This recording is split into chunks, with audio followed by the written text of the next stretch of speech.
I'm in Washington, D.C., about to get a lesson in free speech at a comedy club. Show your love for Ruby Nicholas, a first-generation Pakistani Muslim woman. She just won Nick at Night's Funniest Mom in America. Ruby Nicholas won a national talent competition and became an overnight star. My parents lied when they came to this country. They told everyone they were Pakistani Muslim immigrants so that I wouldn't have to grow up with the stigma of being known as Hawaiian. This is my mom's explanation of Easter to me and my sisters. True story.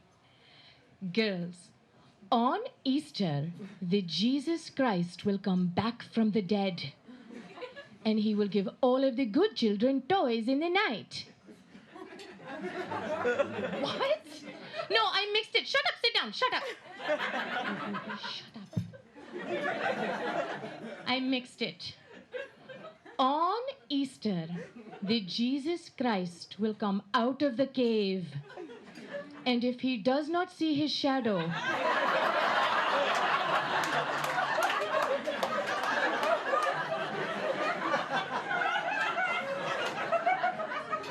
there will be 6 more weeks of chocolate. Thanks so much, you guys. I'm Ruby Nicholas. That's my time. So really, you literally got up that time and won that competition? Yes. So this is a new career now? Yes, it's brand new. It was the very first time I'd ever done stand-up, was the audition for that show. Right, yeah. And do you ever get Muslims in the, American Muslims in the audience? I do, and there's always a mixed bag reaction. I mean, there are some that really feel as though the fatwa is imminent, so there are those, and there are others who just sort of take it in stride.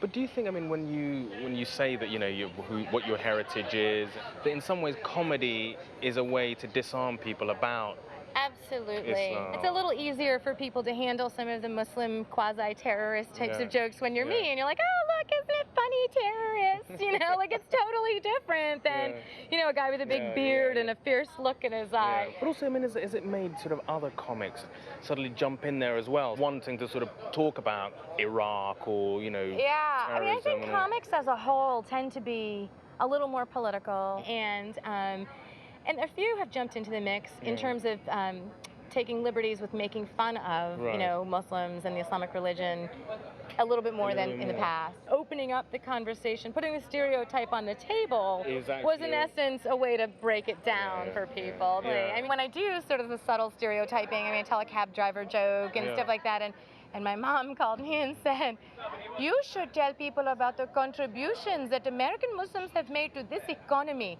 We are the most educated. We are the highest class people. And she got really sort of upset.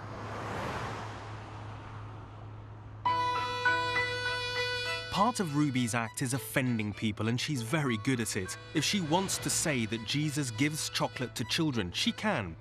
But the principles that underpin this freedom go way beyond providing material for comedians. They provide the basis for the law of this land and guarantee freedoms that are carved in stone.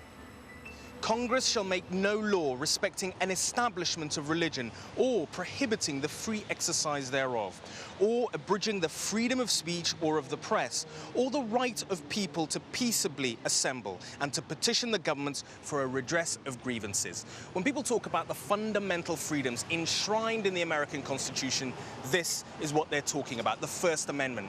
And it's the reason why so many American Muslims have been talking to me about the American Constitution, because in it they are free to practice their religion as Muslims, and they are free to speak their mind, unlike so many Muslims in Muslim countries around the world. And if anybody tries to oppress them in this country, they can seek justice from the American government. The fundamental freedoms guaranteed under Islamic law are not far from these American ideals. And that's amazing when you realize the Quran predates the Constitution by 1,000 years. And there's evidence in Washington that suggests America knows it's indebted to Islam for its own citizens' inalienable rights to life, liberty, and the pursuit of happiness. This is the Supreme Court in Washington. Now, we can't get into film because they're actually in session. But what I wanted to show you is a frieze, which is in the room where the Chief Justices actually sit and dispense justice. This frieze pays homage to the ideas and principles that have inspired the American legal system, and one of the foundation documents represented in this frieze is the Quran. And in the nation's capital, there are a few other references to Islam, largely unknown, rarely seen. The Thomas Jefferson Building contains the Library of Congress, the oldest cultural institution in Washington, which was completed in the 19th century. Around the dome of the reading room is a mural meant to represent the nations and ideas that contributed most to American civilization. And it might come as a surprise to historians that amongst the ideas represented here is Islam. Beneath this great mural, I'm meeting Congressman Keith Ellison, who I came across at the start of my journey in Minneapolis.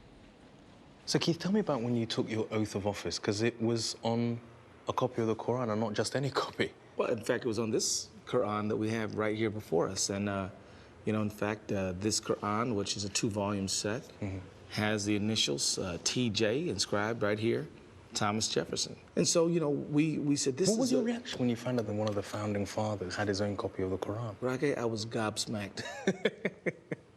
As we'd say in Britain. As you'd say in Britain. It was huge. It was international.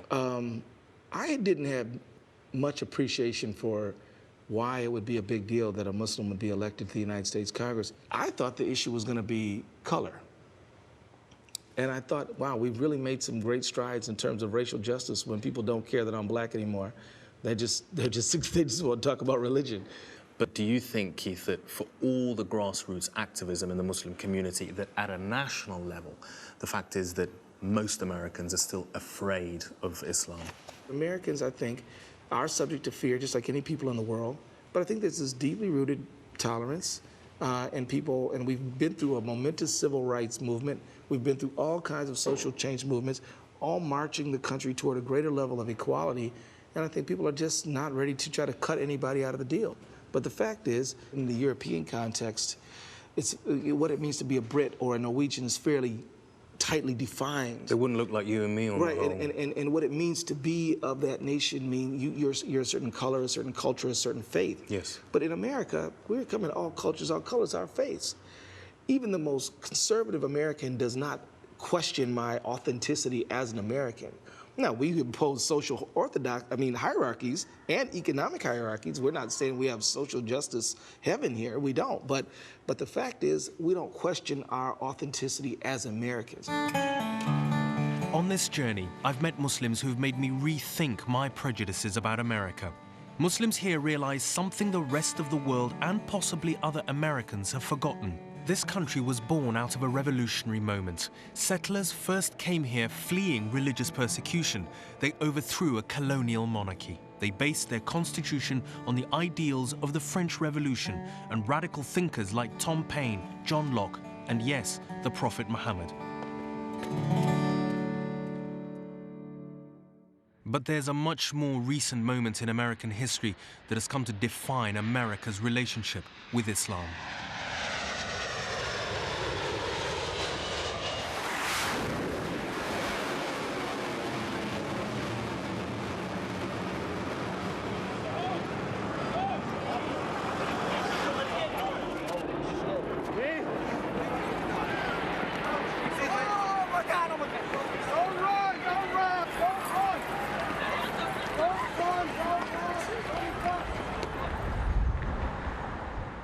Thinking about America's relationship with Islam, like everybody else, I'm drawn immediately to one city and one moment.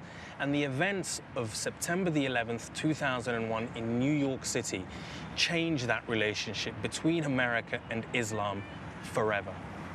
And it must also have had an impact on American Muslims. In my next program, I look at how the events of that day affected them. Farouk Mohammed was with the New York City Fire Department on 9/11. There were Muslims like me there, you know. And who died as well. And some that died. Definitely Muslims died there, you know, trying to help others. James Yee was the Army's Muslim chaplain at Guantanamo prison. Initially, I was being accused of espionage, spying, and aiding the enemy. Now, these are capital crimes in which military prosecutors even threatened me with the death penalty. and I explore whether a distinctly American form of Islam is emerging in the aftermath of 9/11. Arabic scholar Laleh Bakhtiar believes something unique is happening here. The voice of the Muslim woman has not been heard throughout the 1400 years of Islamic history. Now we need to hear from the women. And it's only when you live in America that you are empowered to go forth with your ideas,